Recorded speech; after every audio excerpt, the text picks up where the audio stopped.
for all of us imprisoned. Circle for release. Circle for the planet. Circle for each soul. For the children of our children. Keep the circle whole.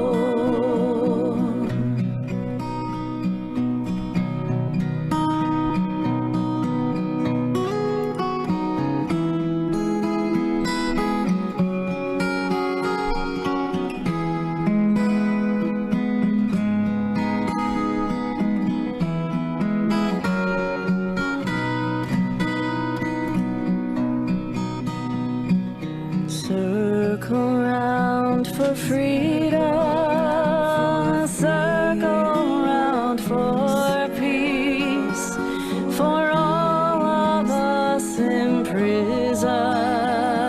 Circle for release, circle for the planet, circle for each soul, for the children of our children.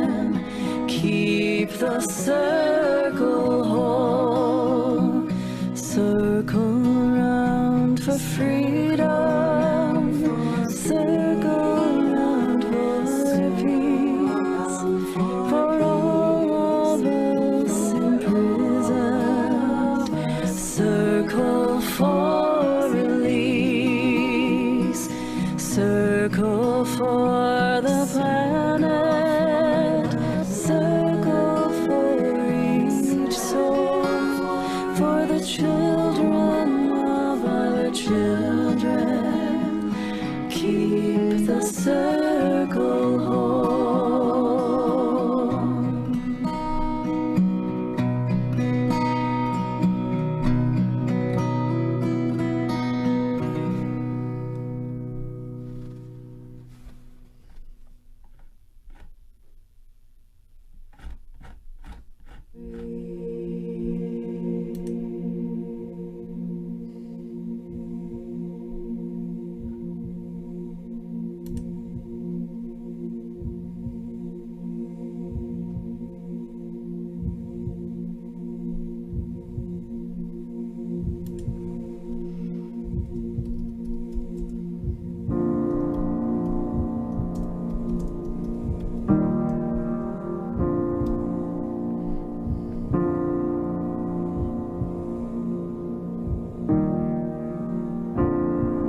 Stay with me. Stay with me, oh my soul. Stay with me. Stay with me. Stay with me, oh my soul.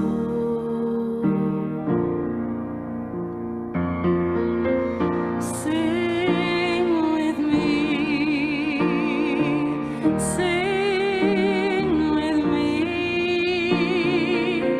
Sing with me, oh my soul. Sing with me. Sing with me. Sing with me, oh my soul.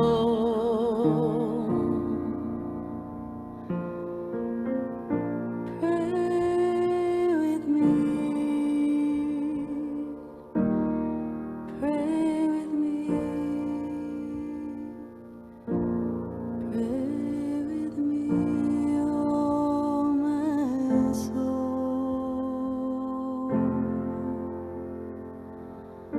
Pray with me. Pray with me. Pray with me, oh my soul.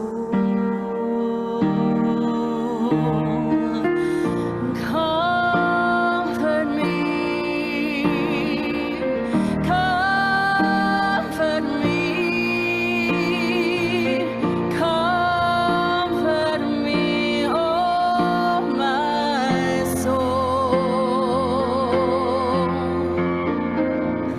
Comfort me, comfort me,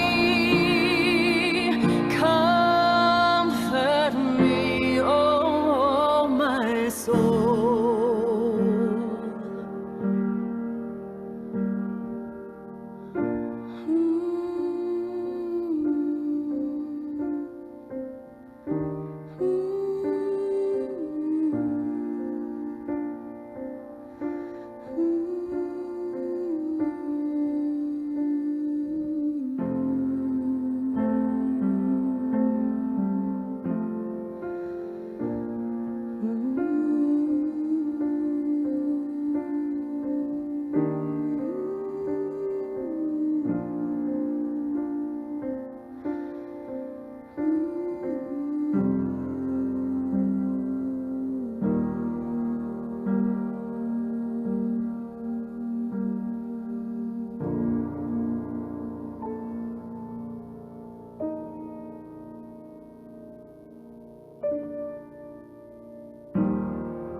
We ring this bell 3 times. The first is to call us back into covenant.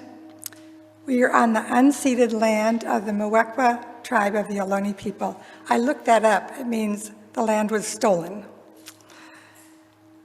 They were killed, displaced, colonized, and their land taken. Now they struggle to regain their land as well as find ways to keep their heritage, customs, and culture and language alive.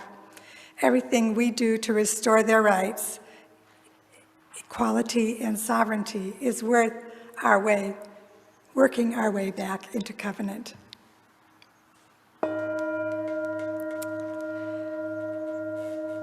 The second calls us into relationship with one another, to recognize broken promises, unhealed hurt, lingering scars of inequality and oppression.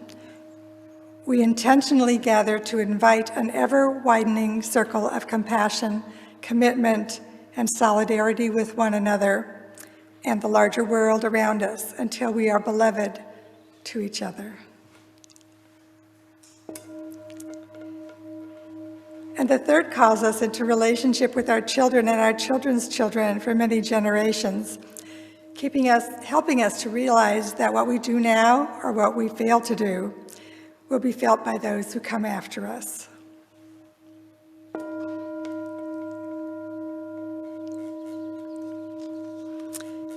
This is a special morning for us as we have one of our denomination's leading justice advocates to help us lead the service. The Reverend Paul Langston-Daley has been an ordained Unitarian Universalist minister since 1997. He has served congregations large and small as settled interim consulting and contract minister in 7 different states. He holds a master's degree in restorative practices and youth counseling and a Master of Divinity from Andover Newton Theological School. He has a background in organizing, social justice work, and engaging in restorative practices with congregations in conflict. Reverend Paul is a transgender man living in Massachusetts with his 2 cats, Odin and Loki. We are so grateful to have you join us this morning, Reverend Langston-Daley. It's a joy to be with you all this morning. Thank you so much for the invitation.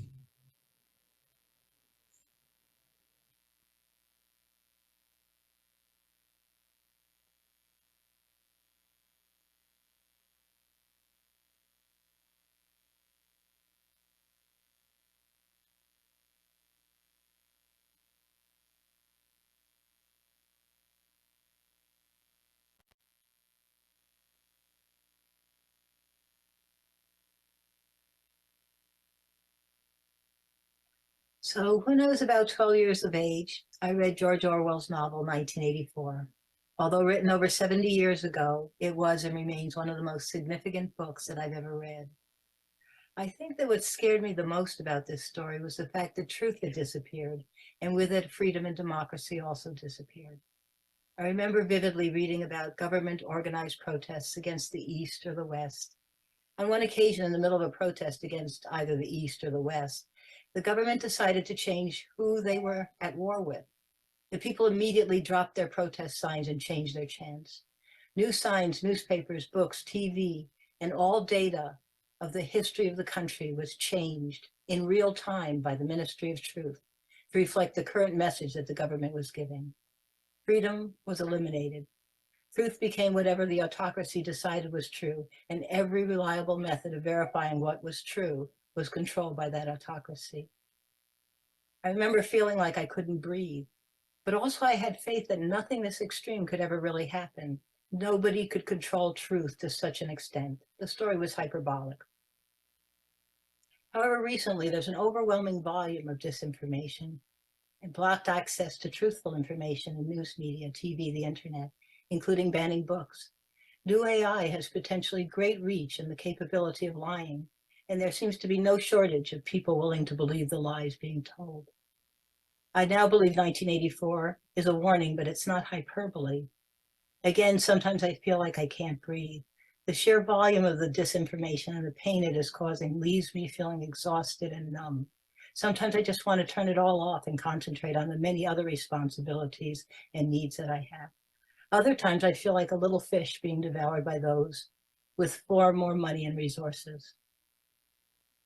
This picture has become one of my favorites. It shows a small fish about to be consumed by a far larger fish, just as an army of smaller fish gobble up its attacker. It reminds me that together we can make a difference. We can stand up for truth. We can combat hatred and combat fear by promoting democracy. We can talk to friends and family, spreading truth whenever and wherever we can, including on social media. I remain optimistic, but I do believe our future and our freedoms and our democracy depend on us. No hyperbole.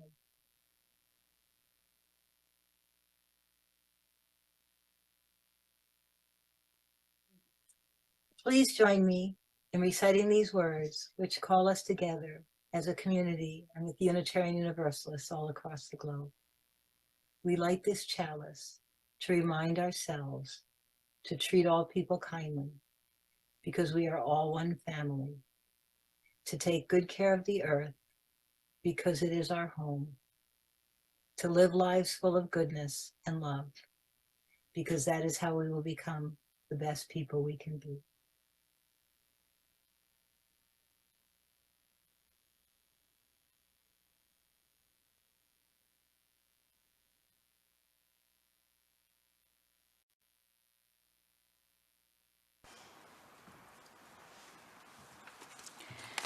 Good morning. My name is Valerie Stewart. I am a member of your board. My pronouns are she and her. Unitarian Universalism is a radically inclusive, non-doctrinal, non-dogmatic, open-minded, and open-hearted faith. We are people who are all coming to truth from different paths. We gather together across different identities, experiences, and beliefs to affirm and promote the inherent worth and dignity of every person. Together, we see our job is to love the hate out of this world, heal the hurt in ourselves and one another, and to be the change we'd like to see in the world. If you are a guest here for the first time, we welcome you. Here's a bit of information about how our hybrid services work. We use chat in Zoom or the book near the table at the door to share joys and concerns, personal milestones of importance, which will be read aloud during the service. We also have a social hour where we get to visit with one another in breakout rooms on Zoom or on the patio here at Cole Hall. The worship host, thank you, Graham, will give you more information about the Zoom rooms immediately after the service. Someone from our membership table, thank you, Gail, will put a link in our weekly newsletter in chat so you can see all the events coming up. Please read Week on the Peak. We encourage you to join anything that speaks to you. We also put our welcome email, welcome@mpuuc.org, to request a newsletter or other information to be sent to you. If you're here in person, our welcome table right by the door is where you can sign up to receive a newsletter, or any questions you might have could be answered. Please make sure you've silenced your electronic devices.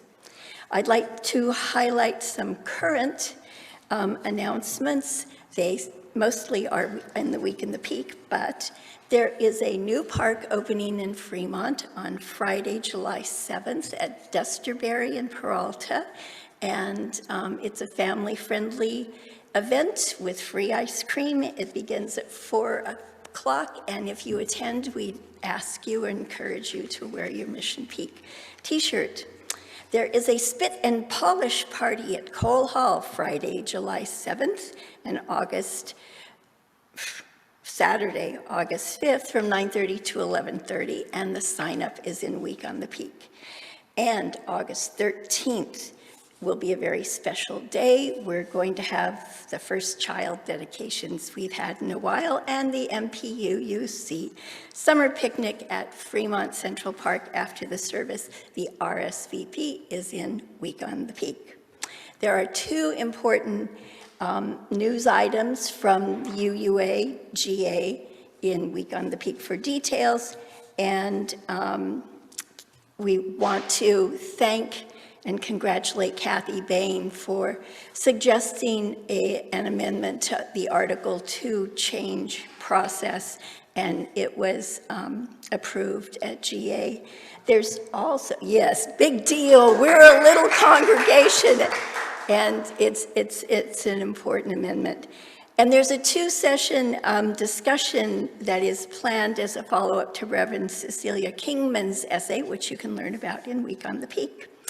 For our outreach efforts, we would ask you to grab a copy of this handy-dandy small flyer, and if you're out in the community, if there's a community bulletin board, hang it up there, or just give it to a person who you think might really like to be here with us. And next Saturday is the second Saturday of the month, and that will be Children's Chapel. Yes, thank you, Allison. Don't come on Saturday because Children's Chapel is on Sunday. And that's the end of the announcements. We're glad you're here today. We would ask at this point in time that everybody in Cole Hall and everybody in Zoomlandia, please wave and say hello. This is our way to greet each other. Now it's my, did everybody get that done? I know if I look around, I can't see them. Why don't you do it one more time? One more time. Okay, everybody try it again. John Porter, hello. And I'd like to introduce our welcoming hymn next on the service program, and it is Holly Near's "We Are a Gentle, Angry People."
Welcome to Little Cozy Nook. One fine morning, Chicken Little went out to the woods. As she walked along, an acorn fell on her head. Chicken Little was a silly little chicken, and she often made silly mistakes. Chicken Little thought the acorn was a part of the sky. Chicken Little was so caught by surprise that she worked herself into a tizzy. "Oh, dear me," she cried. "The sky is falling. I must go and tell the king." On her way to see the king, Chicken Little met Henny Penny. "Henny Penny, the sky is falling," cried Chicken Little. "How do you know?" asked Henny Penny.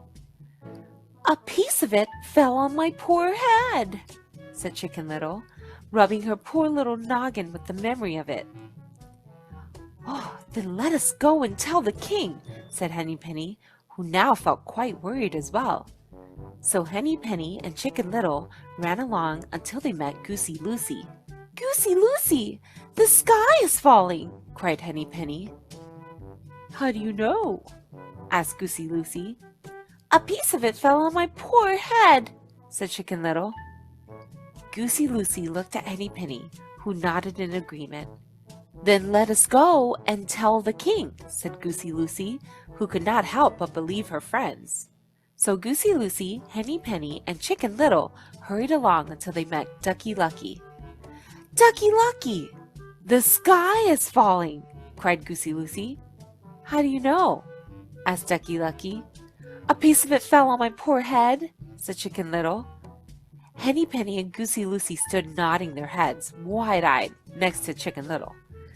Ducky Lucky looked at her three friends and became worried because they were so worried. "Then let us go and tell the king," said Ducky Lucky. So Ducky Lucky, Goosey Lucy, Henny Penny, and Chicken Little ran along until they met Turkey Lurkey, who was certainly the biggest of the birds. "Turkey Lurkey, the sky is falling," cried Ducky Lucky. "How do you know?" asked Turkey Lurkey. "A piece of it fell on my poor head," said Chicken Little. Henny Penny, Goosey Lucy, and Ducky Lucky stood behind Chicken Little, flapping their wings with worry. "Then let us go and tell the king," said Turkey Lurkey, for who was to disagree with four scared friends? So the five feathered friends ran along until they met Foxy Loxy. "Foxy Loxy, the sky is falling," cried Turkey Lurkey. "Oh, is that so?" said sly Foxy Loxy, who knew better, but pretended to believe the five trembling birds. "If the sky is falling, you better keep safe in my den, and I will go and tell the king for you." So Chicken Little, Henny Penny, Goosey Lucy, Ducky Lucky, and Turkey Lurkey followed Foxy Loxy into his den. The dust in the den made Chicken Little sneeze. "Achoo!" The force of the sneeze made Chicken Little come back to her senses. "Wait!" cried Chicken Little. "Birds are supposed to stay away from foxes." Henny Penny, Goosey Lucy, Ducky Lucky, and Turkey Lurkey looked at each other in amazement. "You are right!" they cried. And so the five feathered friends ran out of the cave and never went back there again. And from that day on, they thought very carefully before believing that the sky was falling again. The end.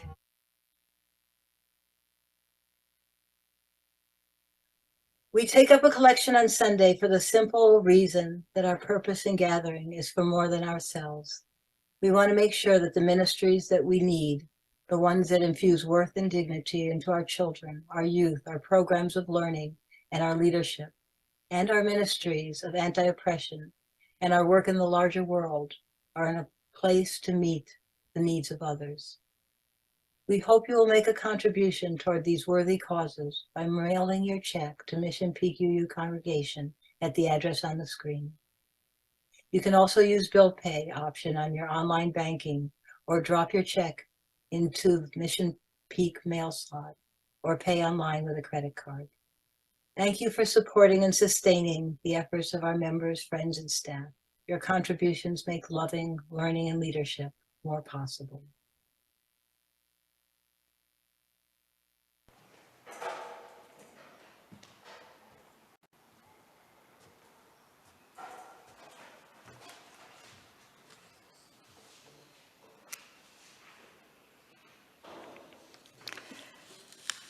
One of the things that allows us to find hope and meaning, especially in the hard times, is the love and support that we show one another in this congregation.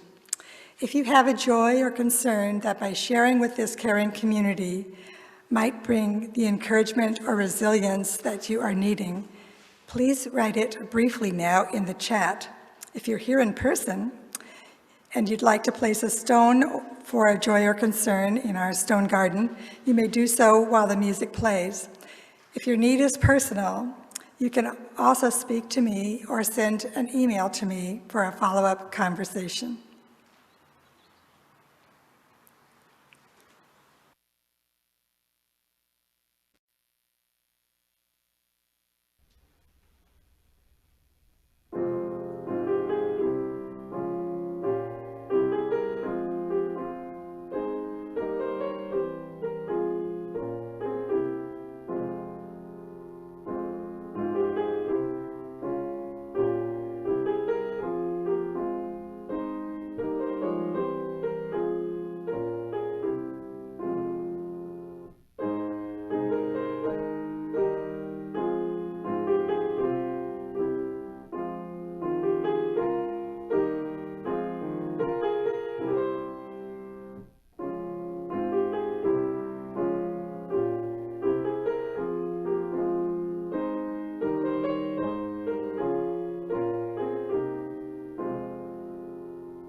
So I will begin by sharing the joys and concerns that were written in the book. Allison and Graham celebrated Canada Day with 300 fellow Canadians at a picnic with prizes, fun, and singing "Oh Canada." I'm sure that sounds like a great time. So many thanks to our Zoom host, Graham, today, and all of the team who make these services possible. I'm not sure who said that, but I share that sentiment. And finally, one last stone for the hopes and hurts still too tender to escape our heart. May, for the sake of love, keep our doors, our hearts, and our minds and our arms open.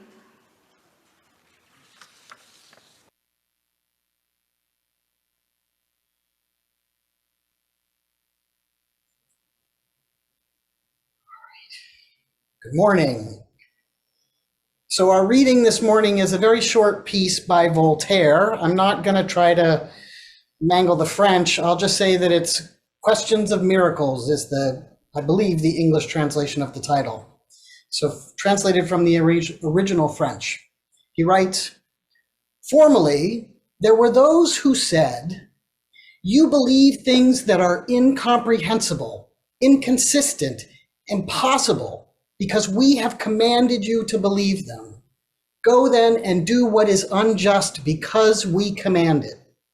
Such people show admirable reasoning.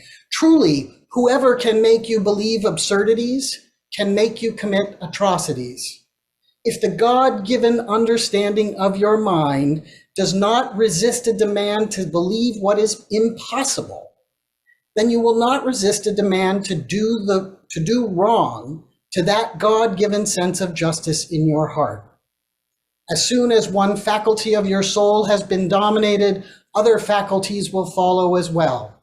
And from this derives all the crimes of religion which have overrun the world. It's fine actually that the anthem isn't here. It might actually be better after the sermon, but if you can find it, that would be great. If not, that's okay too. So it's a joy to be here with you all this morning. And when I spoke with Reverend Greg, he asked me if I would do something sort of akin to gay pride or LGBTQIA pride. And so I agreed, with the caveat that it would be a little different than most pride services. So with that, I will begin. Most of us as humans, any of us really, just want the opportunity to live our lives, to love our families, to belong as a member of any society or group, and to die in peace, surrounded by loved ones. Yet that is not the experience of many. Voltaire wrote, "You believe things that are incomprehensible, inconsistent, impossible, because we have commanded you to believe them. Go then and do what is unjust because we command it." Such people have admirable reasoning.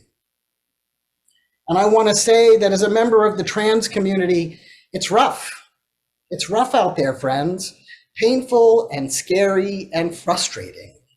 And I will do my best to keep it together, but if I start crying, please know that I'm okay.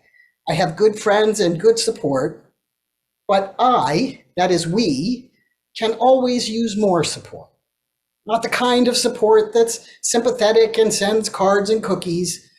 I mean the kind of support where you pay attention and notice, where you look at the places that you may not wish to see or acknowledge, the kind of support that requires you to sustain your attention on what is happening and notice the dangerous ripples that are unfolding before us.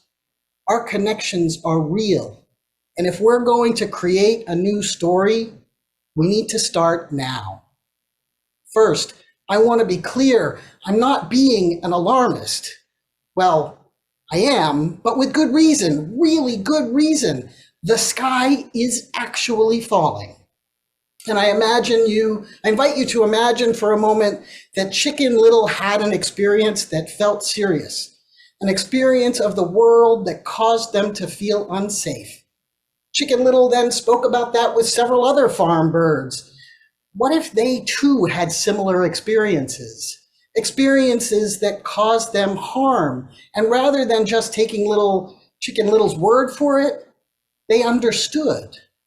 They felt the same fear, the same concerns, the same sense of doom. They knew too that the sky was indeed falling.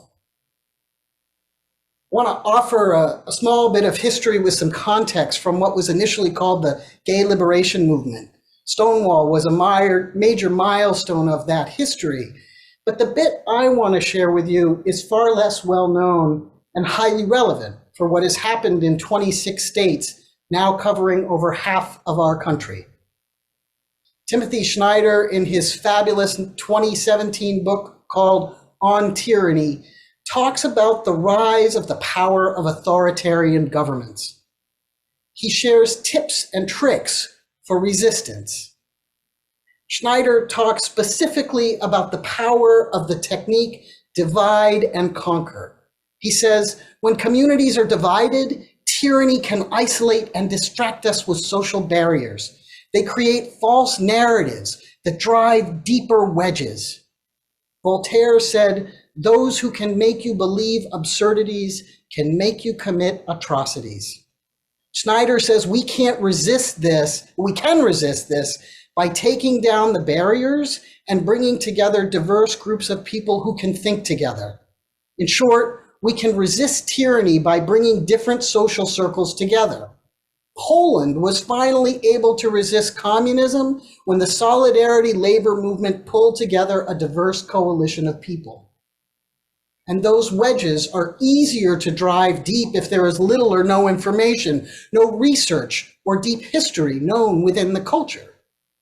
Unfortunately, much of that information, research, and deep history for LGBTQ plus people was lost.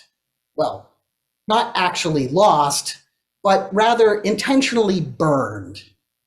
Magnus Hirschfeld helped found the Scientific Humanitarian Committee in Germany in the early 20th century to defend the rights of homosexuals and to develop a scientific framework for sexual equality.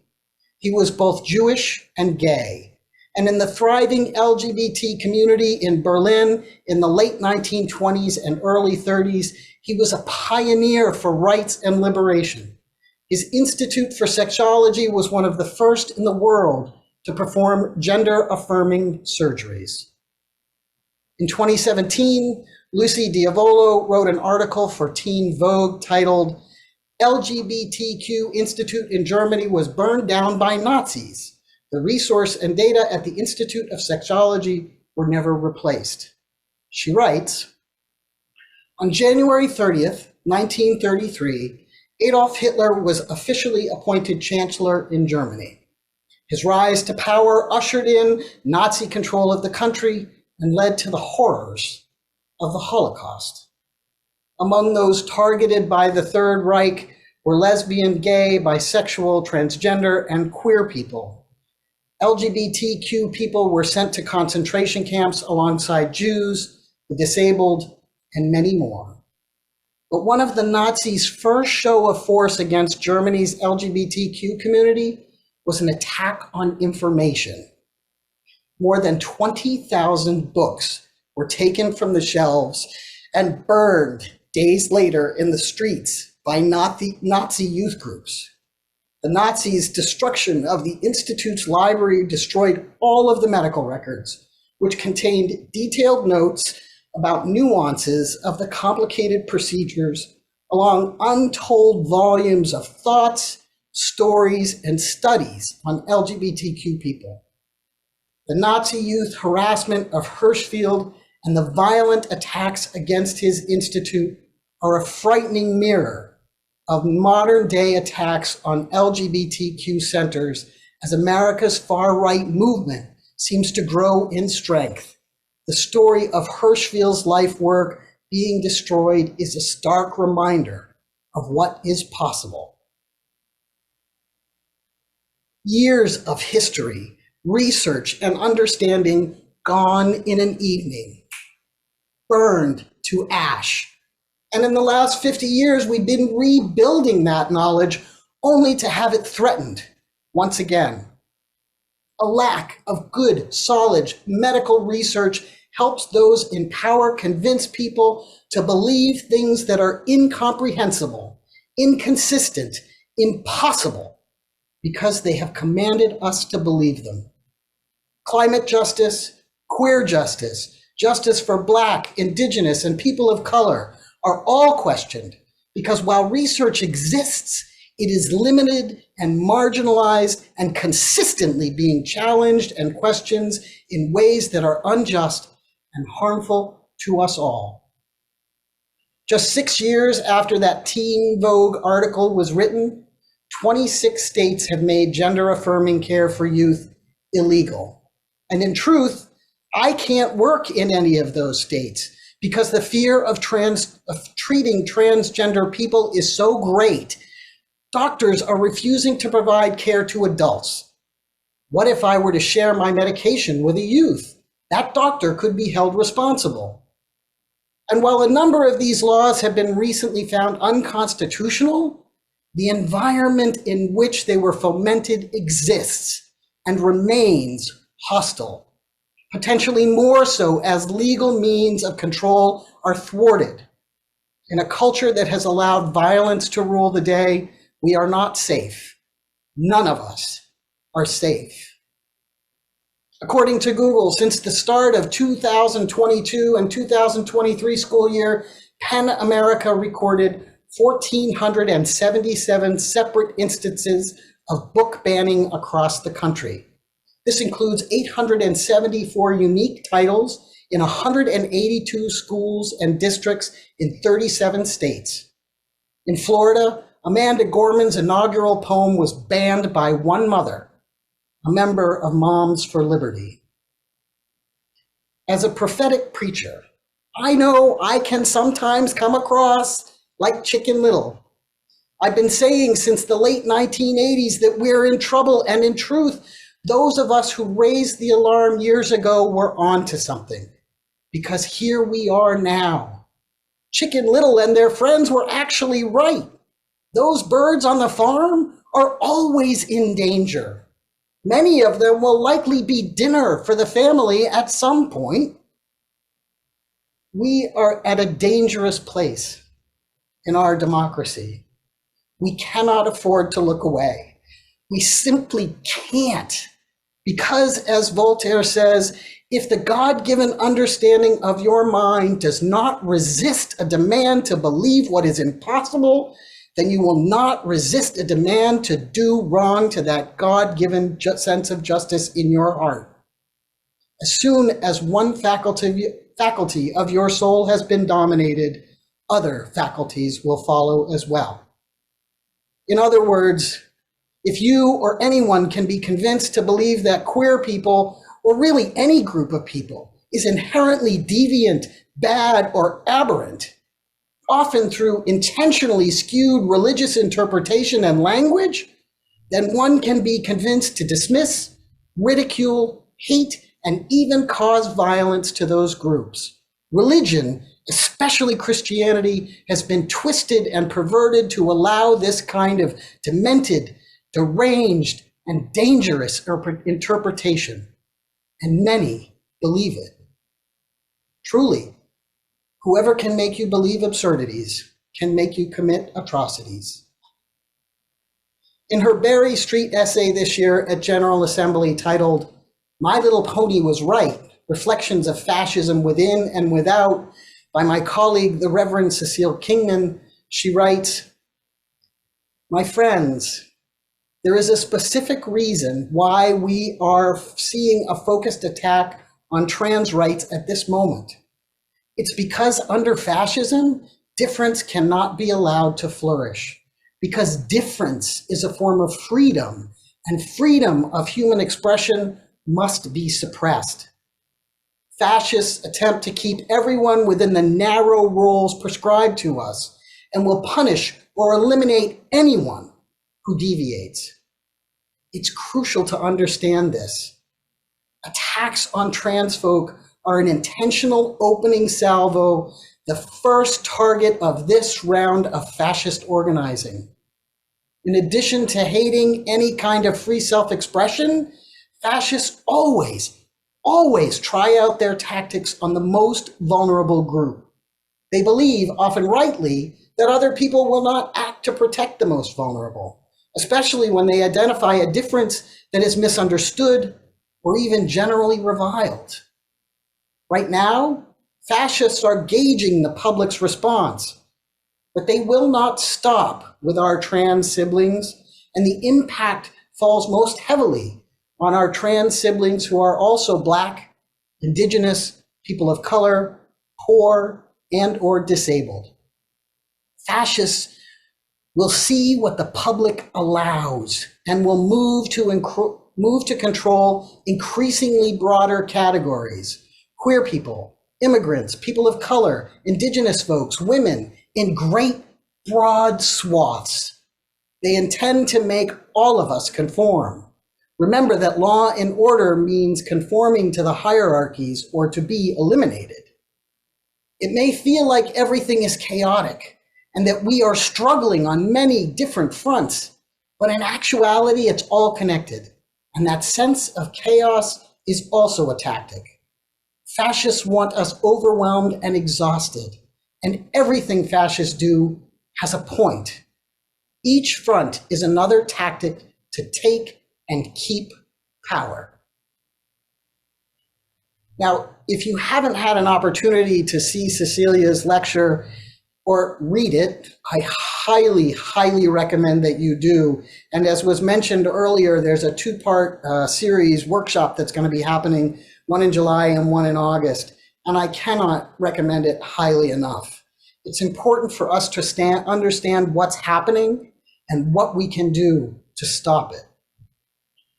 I'm asking each of you, begging you to pay attention. I suspect that many of you know or have queer or gender non-conforming friends, or maybe children or grandchildren. I know that many of you care. And I also know that many are not paying attention. Many of you just want to live your lives without having to deal with all of this nonsense. Well, I would like that too, but it's not possible for me and others like me right now. It's simply not.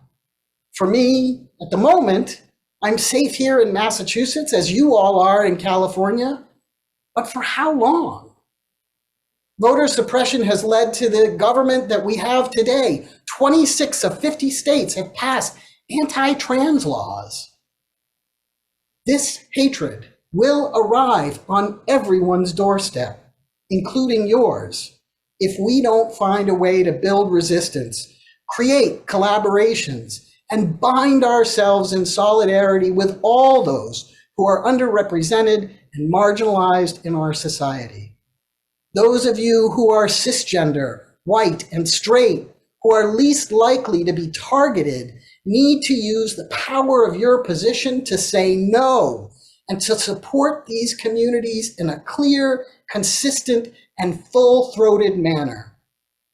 There can be no hesitation that we support our Black and brown neighbors, that we support our queer and trans neighbors, that we support our Hindu and Muslim neighbors, that we support our disabled and neurodiverse neighbors, that we support all our neighbors, every single one. Because the biblical notion of neighbor, as Rabbi Hakeem Prinz reminds us, is not a geographic term. It's a moral concept.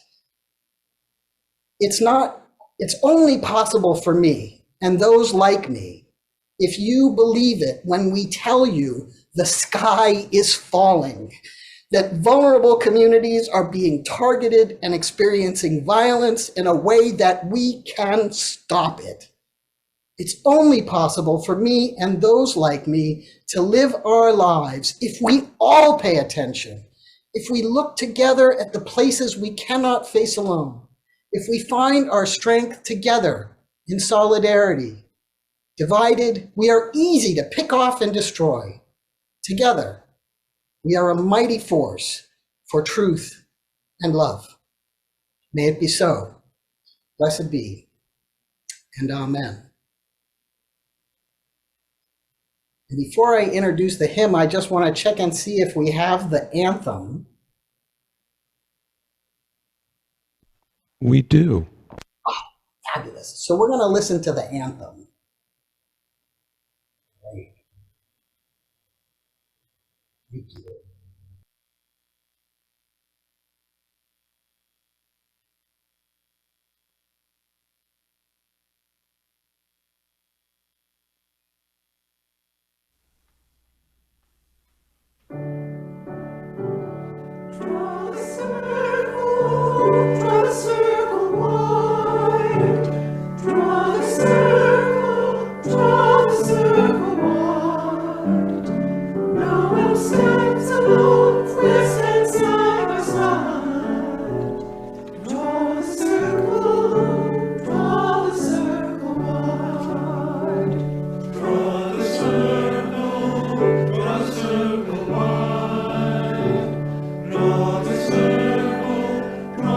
Circle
Can we go straight to the hymn? We're going to do Number our closing hymn now.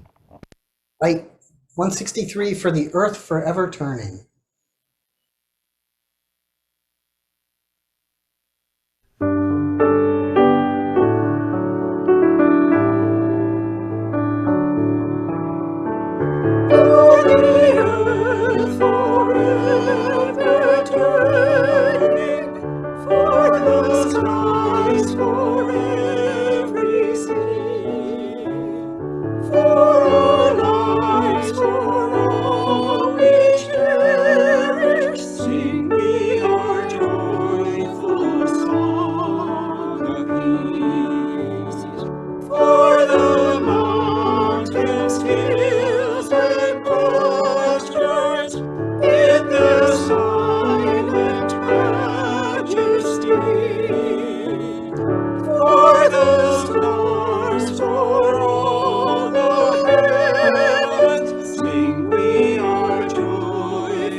Please join me in reading these words to extinguish our chalice. We extinguish this flame, but not the light of truth, the warmth of community, or the fire of commitment. These we carry in our hearts until we are together again.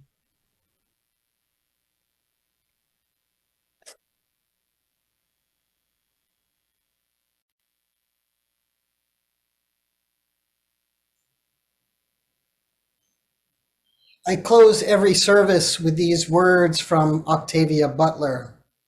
She writes, "All that you touch, you change.